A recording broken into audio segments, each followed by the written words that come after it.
Hello guys, তো আজকে একটা নতুন ব্লগ দিয়ে শুরু করছি। আজকে আমরা চলে এসেছি বিনশিরাতে। আপনারা ইস্কনের রথ, বালুঘাটের রথ, তপনের রথ অনেক রথ দেখেছেন, কিন্তু আজকের যে রথের মেলাটা আপনাদেরকে দেখাবো সেটা কিন্তু একটু অন্যরকম, যেটা অনেক অর্থাৎ 200 থেকে 250 বছরের পুরনো একটা রথের মেলা, যার সঙ্গে জড়িয়ে আছে বিভিন্ন রাজার জমিদার বাড়ির অনেক গল্প। তো সেই সমস্ত বিষয়গুলো আজকে ভিডিওটির মধ্যে দেখাবো। ভিডিওটি কেমন লাগছে কমেন্টে অবশ্যই জানাবেন, ভালো লাগলে লাইক করবেন, চ্যানেলে প্রথমবার হলে সাবস্ক্রাইব করে পাশের বেল আইকনটিকে বাজিয়ে রাখবেন, কারণ আমরা এরকমই ব্লগ রিলেটেড আপডেট আমাদের চ্যানেলে দিয়ে থাকি। চলো ভিডিওটি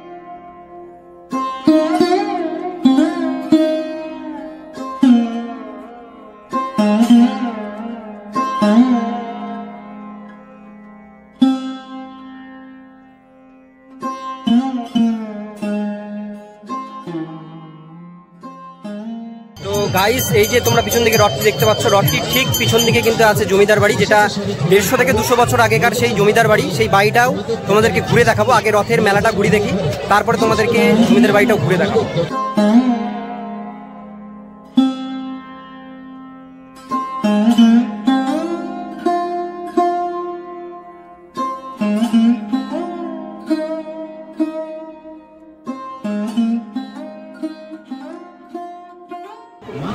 তো গাইস, মেলার মধ্যে আমরা কিন্তু এখন ভিজে ভিজে ভিডিও বানাচ্ছি তোমাদের জন্যই। তো এরকম ভিডিও তোমাদের জন্যই, মানে আমরা জেলার বিভিন্ন প্রান্তে এভাবে ঘুরে বেড়াই। তো দেখো, আজকে কিন্তু রথের মেলায় সম্ভবত প্রতি বছরই বৃষ্টি হয়ে থাকে। তো এইভাবে আমরা কষ্ট করে ভিডিও বানাচ্ছি। ভিডিওগুলোকে তার সাথে কী করতে হবে, লাইক করতে হবে, আর চ্যানেলটাকে অবশ্যই সাবস্ক্রাইব করতে হবে। তো এত কষ্ট করে কিন্তু তোমাদের জন্য এইভাবে আমরা ভিডিওগুলো তৈরি করে থাকি। তোমরা কিন্তু সেই হিসাবে যতটা আমরা মানে খাটনি করি, সেই হিসাবে কিন্তু দর্শকরা কিন্তু ভালোবাসা দেয় না। তো তার জন্য কি বলবে,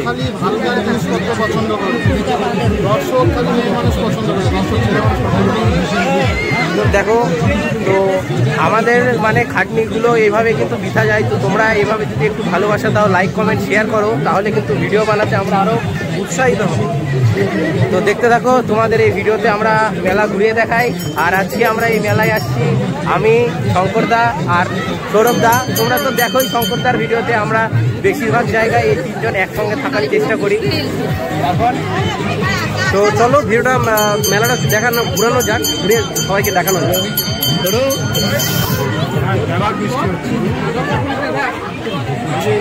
চলো কাদার মধ্যে যাও, ভিডিও করে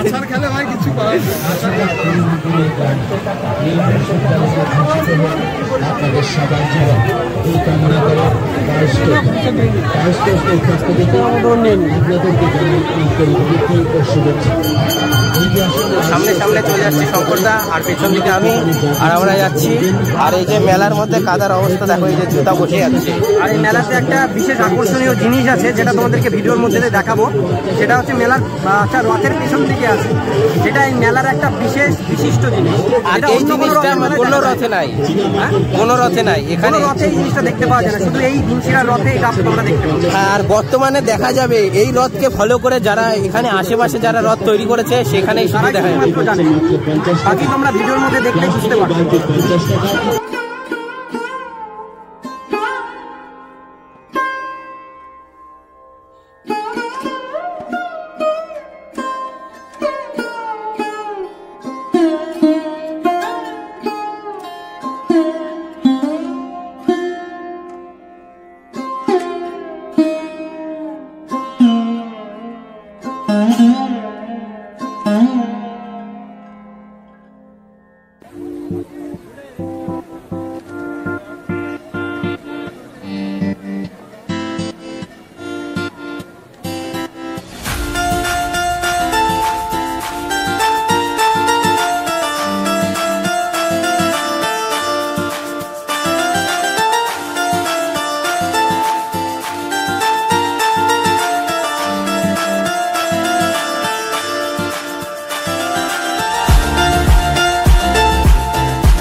পার্লার এবং সাজবার জিনিস কিনতে পারো।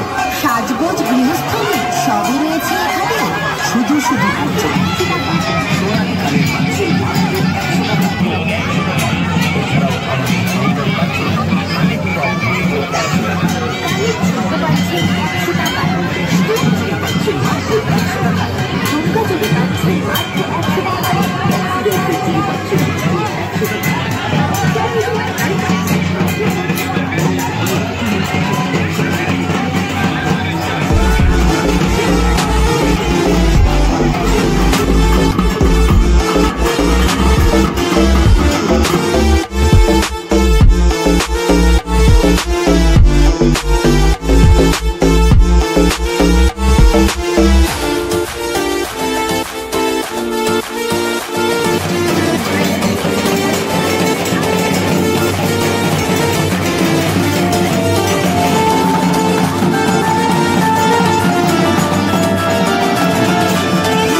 আপনাদের যে প্রাচীন ঐতিহ্যের কথা বললাম, এখানে বেশ কিছু পুরনো বাড়ি আছে, যে বাড়িগুলো আজকে তোমাদেরকে দেখাবো, তার জন্যই এবার এখানে আসা।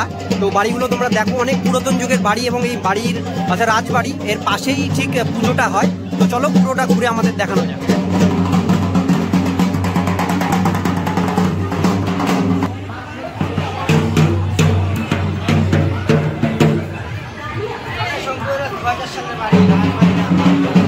আয় আয়। তো গাইজ, এটাই হচ্ছে সেই পুরাতন যুগের, অনেক পুরনো যুগের এই বাড়ি। আর এই রথের যে মেলাটা হয়, এটাও কিন্তু অনেক পুরাতন যুগের রথের মেলা।